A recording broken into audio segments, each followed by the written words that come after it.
கழக கொள்கைகளை ஏத்துக்கிறவங்களை தேர்தலில் ஆதரிச்சோம்.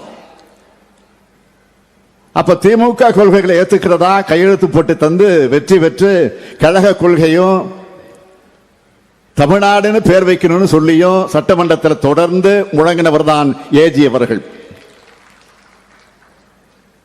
இன்னைக்கு தமிழ்நாட்டுக்கே ஒளிதர உதயசூரியன் சின்னத்தில் முதல்ல நின்று வென்றவர் நம்முடைய ஏஜி அவர்கள்.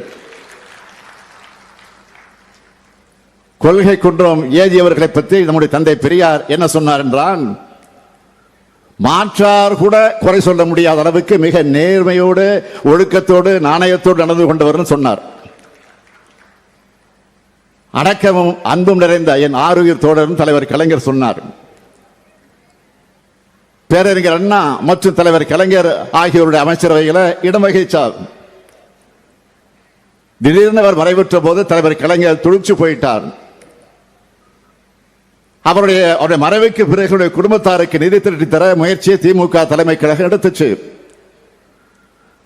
அப்படி நிதி திரட்டி தந்தவர்களை நானும் ஒருத்தன். பள்ளியிலே படித்துக் கொண்டிருந்த போது, சிறுவனாக இருந்த போது, மாணவ பருவத்தில் இருந்த போது கோபாலபுரம் இளைஞர் திமுக சார்பில் சென்னை கோடம்பாக்கத்தில் இருக்கிற ராம் தியேட்டர்ல நாடோடி மன்னன் படத்தை காலை காட்சியாக திரையிட்டு அதன் மூலமாக கிடைச்ச நிதியை நான் கொண்டு போய் தலைவர் கலைஞரிடத்தில் கொடுத்தேன். தந்தை பெரியார் நிதி உரிமையை கேட்டு அதிமுக ஆட்சி காலத்தில் போராடினப்போ காக்கை குருவிகளை சுடுவது போல சுட்டுக் கொல்லப்பட்டாங்க. 1987 ஆண்டு இது நடந்துச்சு. வன்னிய சமுதாய மக்களுடைய கோரிக்கைக்கு அன்றைக்கு அதிமுக அரசு செவிமடுக்கல. 1989 ஆண்டு சட்டமன்ற தேர்தல் இருக்கிற தலைவர் கலைஞர் திமுக ஆட்சிக்கு வந்தா மிகவும் பிற்படுத்தப்பட்ட மக்களோட நியாயமான கோரிக்கை ஏற்று தனி ஒதுக்கீடு வழங்க வழிவகை செய்வோம் அப்படின்னு உறுதி கொடுத்தார்.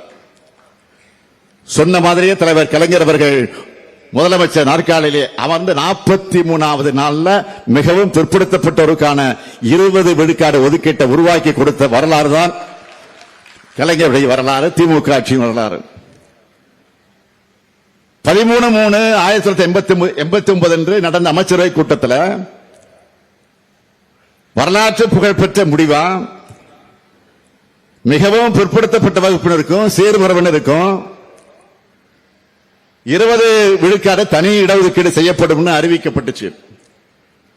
இன்னைக்கு கல்வியில, வேலை வாய்ப்புல மிகவும் பிற்படுத்தப்பட்ட சமூகத்து பிள்ளைகள் படிச்சு வேலைக்கு போய் முன்னேறுது. கலைஞர் கொடுத்த இடஒதுக்கீடு தான் மிக முக்கிய காரணமாக இருக்கு. இது மட்டுமா, உயிர் தியாகம் செஞ்ச 21 குடும்பத்துக்கு 3 லட்சம் ரூபாய் கருணை தொகையும் மாதந்தோறும் பென்ஷனும் வழங்கினவர் முதலமைச்சர் கலைஞர். இன்றைக்கும் அந்த குடும்பங்கள் மாதம் 3000 ரூபாய் பெற்று வராங்க. அவங்களுக்கு சமூக நீதி போராளிகள் பட்டமும் வழங்கப்பட்டுச்சு.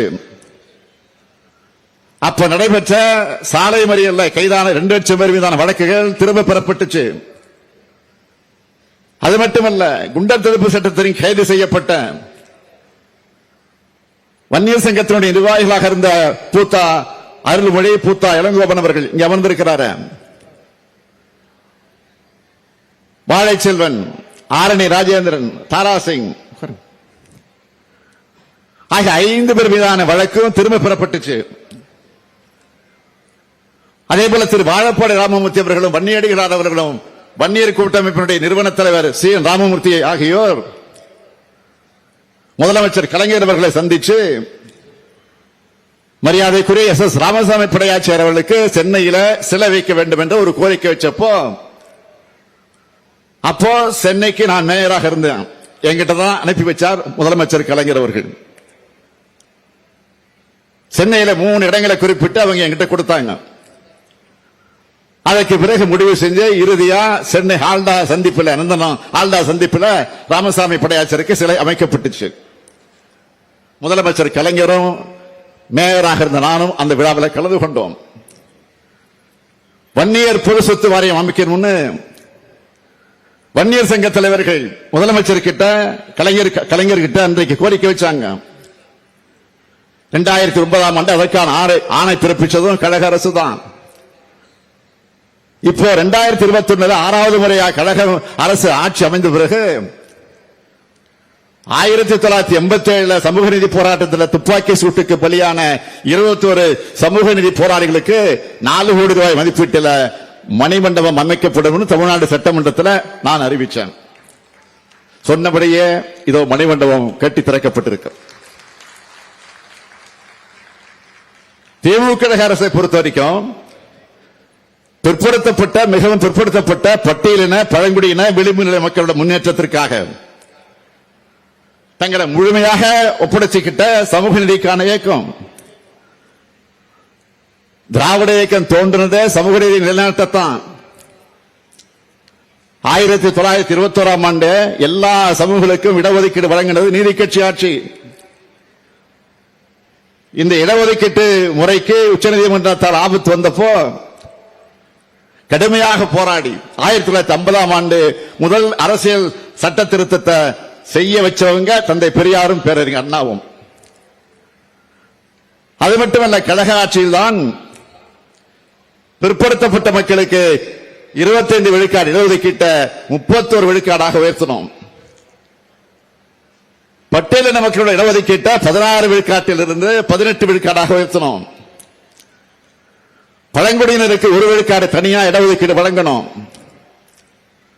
பின்னர் பிற்படுத்தப்பட்டவர்கள் 20 விழுக்காட்டை பிரிச்சு வன்னிய சமுதாயம் உள்ளிட்ட மிகவும் பிற்படுத்தப்பட்டவராக அறிவிச்சு தனி இடஒதுக்கீடு கொடுத்தோம்.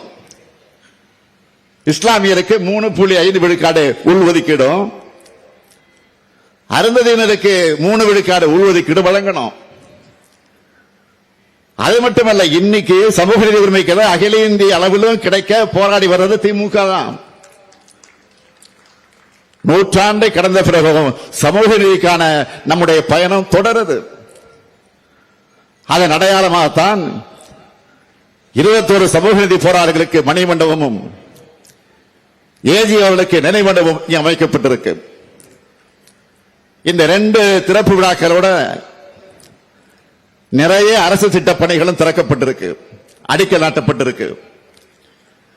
இந்த விழுப்புரம் மாவட்டத்தில் கழக ஆட்சி காலத்தில் செஞ்சு தரப்பட்டிருக்கக்கூடிய ஏராளமான சாதனைகள், ஏற்கனவே செய்திருக்கக்கூடிய சாதனைகள் சிலவற்றை மட்டும் தலைப்புச் செய்திகளாக நான் சொல்ல விரும்புகிறேன். விழுப்புரம் அரசு மருத்துவக் கல்லூரி கட்டடத்துடன் கூடிய புதிய கதிரியக்க டெலி கோபால்ட் கருவி தீவிர சிகிச்சைக்கான கட்டடம் கட்டப்பட்டு வருது.